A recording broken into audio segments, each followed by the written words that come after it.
Olá pessoal, aqui é o Velgas, hoje dia 29 de novembro de 2021. O novo governo na Alemanha mostra claramente que não são mais amigos de Putin, assim como Angela Merkel foi. E que o novo governo alemão concordou em relação à Ucrânia e à Rússia também. Nós vamos ver aqui o que eles estão pensando, o que eles farão. E a mudança do poder na Alemanha foi provavelmente o principal acontecimento político do ano no continente europeu. Angela Merkel, que dirige a maior economia da União Europeia desde 2005, e tem sido a política mais influente e autoritária da Europa por muitos anos, encerrou sua carreira política. O partido de Merkel, a União Democrática Cristã, CDU, após a saída de Merkel, ele não conseguiu encontrar um substituto, e o que era o substituto na disputa, ele perdeu a eleição, que seria o Armin Laschet, conhecido por também elogiar a Rússia, gostar da Rússia, ser muito próximo à Rússia, assim como a sua mentora Angela Merkel.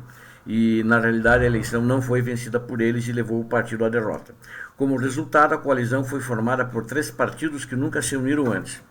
Um partido mais à esquerda, o Partido Social Democrata, o SPD, que foi o mais votado. O Olaf Scholz vai ser o chanceler, que é o equivalente ao primeiro-ministro, e eles todos se intitulam sociais-democratas, né?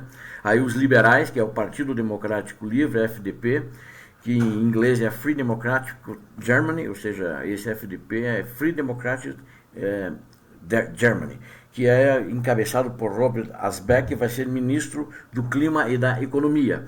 E os Verdes, que tem muito em comum em seus programas, mas há muitas diferenças em todos eles.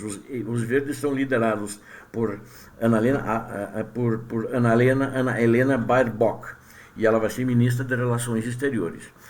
São partidos muito diferentes entre si, incluindo em alguns assuntos relativos à política externa.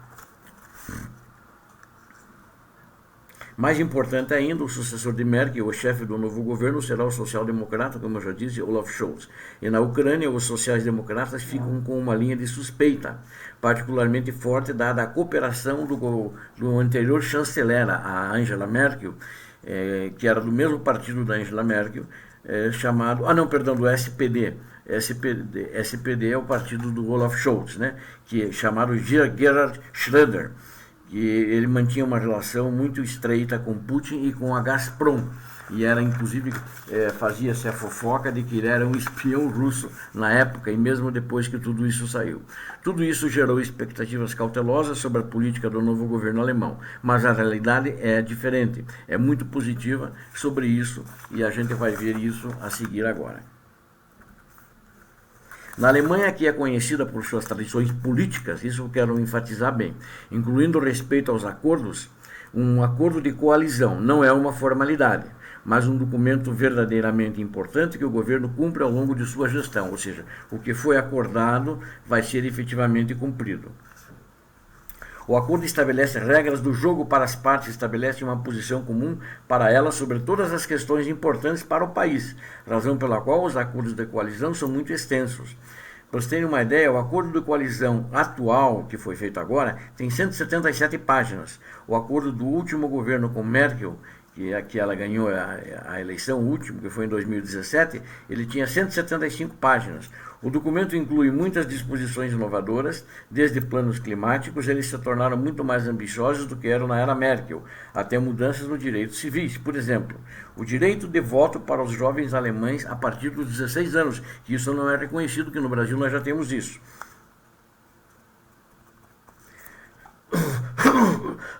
Desculpem. 15 páginas do acordo são dedicadas à política internacional e de segurança. São de especial importância para a Ucrânia. Comparamos as disposições mais importantes do documento para a Ucrânia com o acordo da coalizão do governo Merkel anterior. E encontrei no novo documento muitas notícias positivas sobre as relações com a Ucrânia, atitude em relação à Rússia e assim por diante, que eu vou mostrar para vocês aqui nesse vídeo.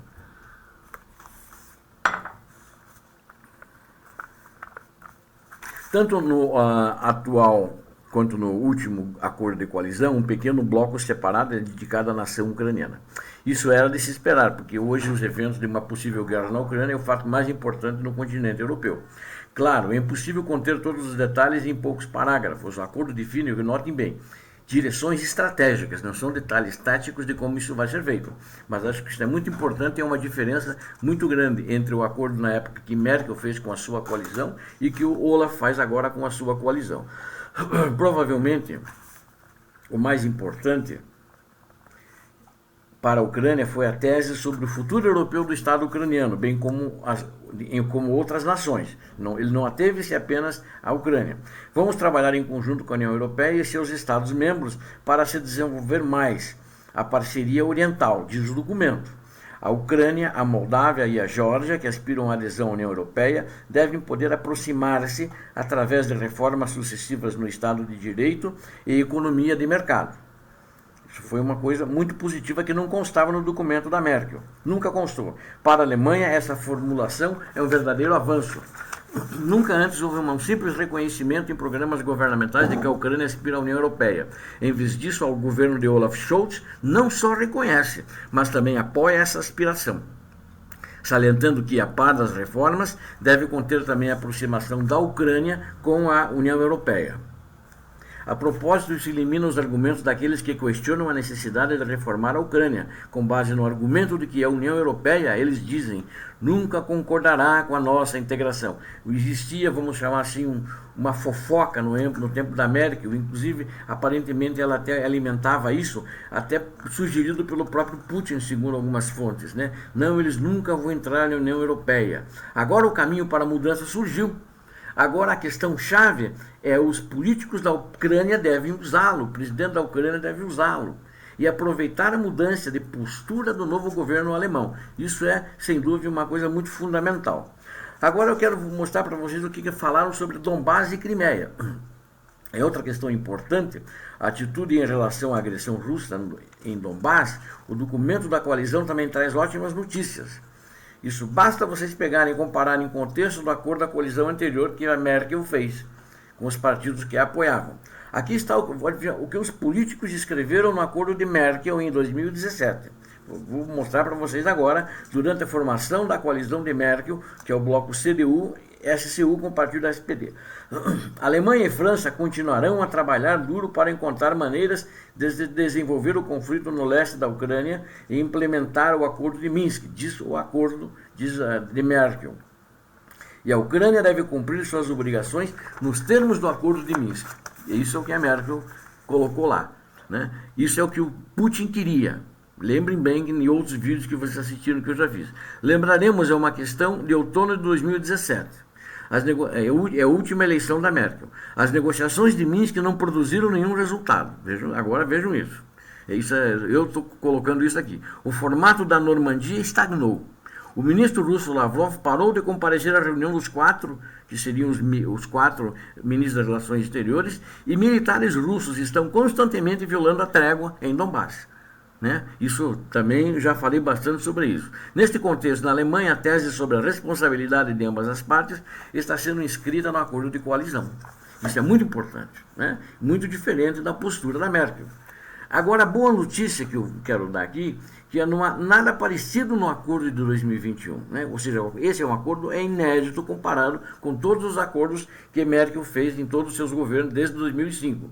Não há dois lados. Né? Veja uma coisa, esse acordo do Olaf, da Ana Helena e do Robert, não há equiparação da vítima ao agressor. Em vez disso, a responsabilidade no documento deles, eles apontam diretamente para o Kremlin, ou seja, para Putin. O caminho para uma solução pacífica para o conflito no leste europeu e o levantamento das sanções está vinculado à plena implementação dos acordos de Minsk, disse o bloco em um texto sobre o acordo de coalizão da Rússia. Essa é a única menção de Minsk no novo documento. Em vez disso, no acordo de 2017, que era o da Merkel, os acordos foram mencionados 5 vezes. Foi então referido como uma pré-condição para o investimento alemão no Donbás, uma prioridade de Minsk para a Alemanha e a importância de fortalecer a missão da OSCE e outras entidades da União Europeia para implementar os acordos de Minsk. Nenhum desses itens está no documento de 2021. Agora, a crença nesses instrumentos, agora é minha opinião, são completamente ineficazes e prejudiciais para a Ucrânia. Eles foram. Merkel vacilou. Esta é uma boa notícia, que isso mudou. Né? Inclusive, quando agora, no início do ano, no primeiro semestre, o presidente da Ucrânia pediu ajuda militar, a Merkel respondeu para ele: a Ucrânia não é uma saída, é uma saída política, não é uma saída militar. Então, ela não deu armamento para ele, como os Estados Unidos e como a Inglaterra estão dando, para poder se defender. Ela acha que tem que jogar rosas nos russos quando eles estiverem atacando.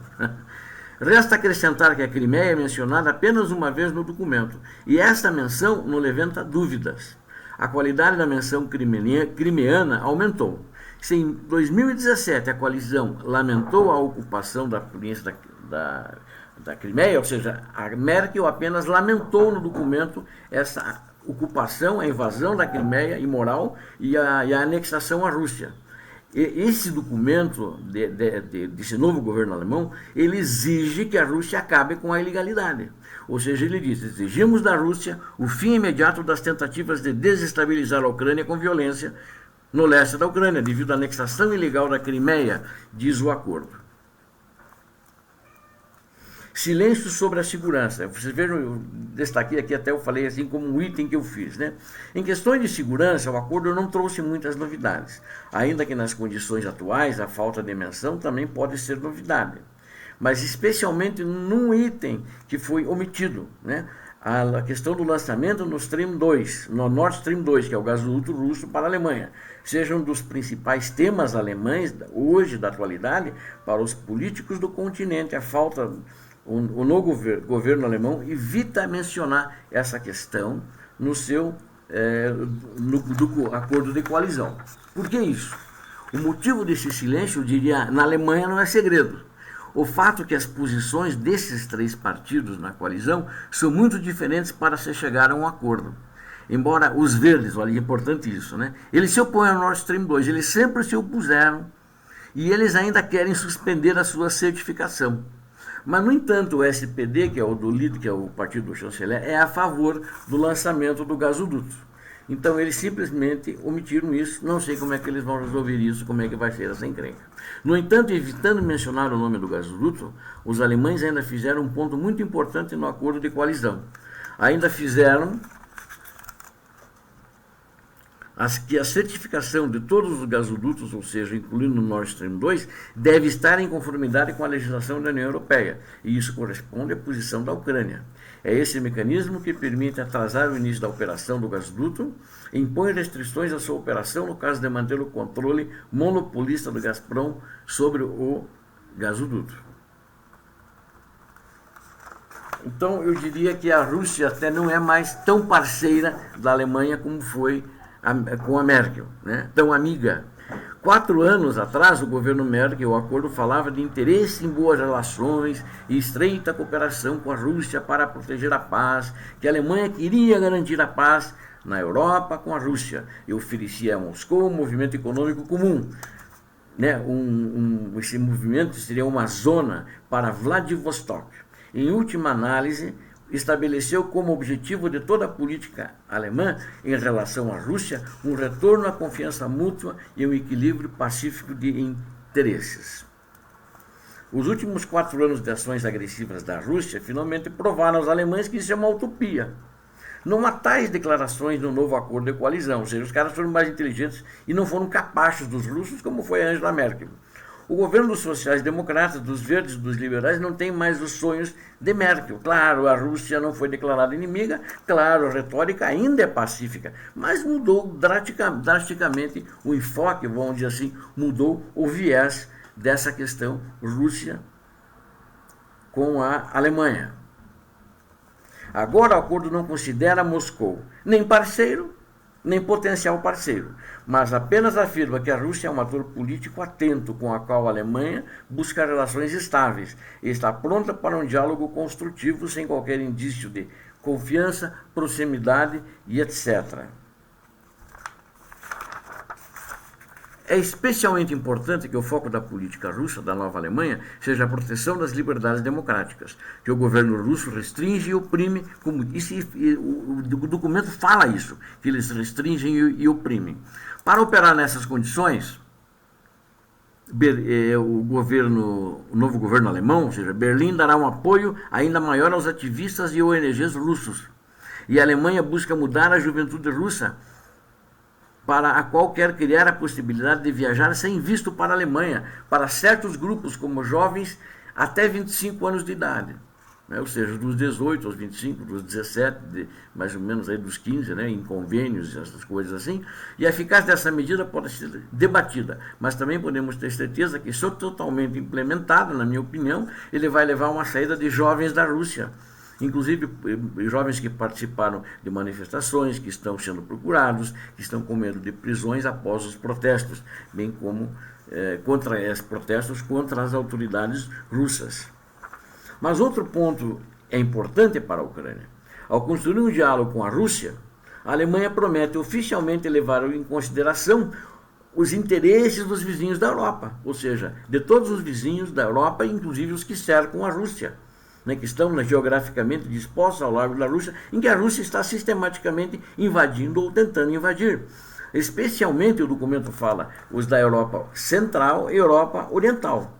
Esse também é o interesse da Ucrânia, e ainda não foi o caso nos acordos de coalizões alemães anteriores da La Merkel. E essa é uma mudança de paradigma para os políticos alemães da atualidade, graças a esse novo governo. Resta-nos esperar que tudo que foi escrito, eu espero pessoalmente, seja verdadeiramente posto em prática. Mas no momento a situação parece muito boa, principalmente pela tradição que os alemães têm de cumprirem os seus acordos.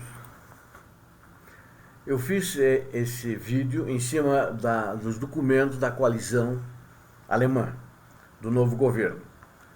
E acho que eles vão cumprir, ou que eles não forem cumprir, eles vão negociar entre eles. A Alemanha, tradicionalmente, ela tem uma postura muito séria em relação aos acordos assinados, inclusive no meio político. Isso acho que é muito importante.